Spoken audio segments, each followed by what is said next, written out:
धुळे नंदुरबार जिल्ह्यातील सर्व आमदार निवडल्याबद्दल मुख्यमंत्री उपमुख्यमंत्री यांच्याकडून त्यांचं अभिवादन।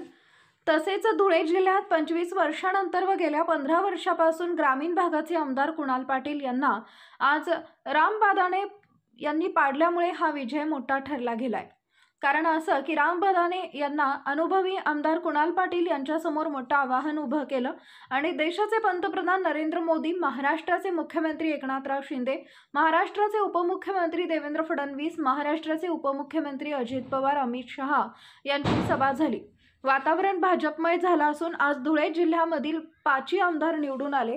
त्यामध्ये आमदार जयकुमार रावल, काशीरामजी पावरा, मंजुळा गावित, अनुप अग्रवाल, राम बदाने तसेच नंदुरबार जिल्ह्यातील आमशा पाडवी, राजेश पाडवी, शिरीष नाईक व मंत्री विजयकुमार गावित यांचा विजय म्हणजेच जळगाव, धुळे, नंदुरबार तिन्ही जिल्ह्यांमध्ये महायुतीचा उमेदवाराचा मोठा दणदणीत विजय झाला। त्यामध्ये काँग्रेस ठाकरे गट पवार गटाला मोठा धक्का बसला। आता आमदारांना मुंबई इथं बोलावण्यात आले व वानखेडे स्टेडियमवरती शपथविधीचा कार्यक्रमासाठी निवडलेले आमदार मुंबई इथं रवाना झाले।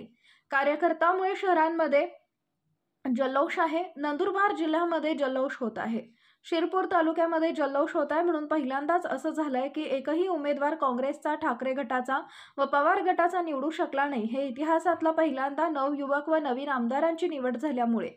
कारण लाडकी बहीण योजनेचा लाभ व लाडकी बहिणीचे सर्वात जास्त मतदान पडल्याचं नागरिकांनी बोलून दाखवलं। म्हणून लाडकी थेट योजनेने अनेक आमदारांना घरी बसवल्याचं दिसत आहे। Subscribe now and press the bell icon. Never miss an update.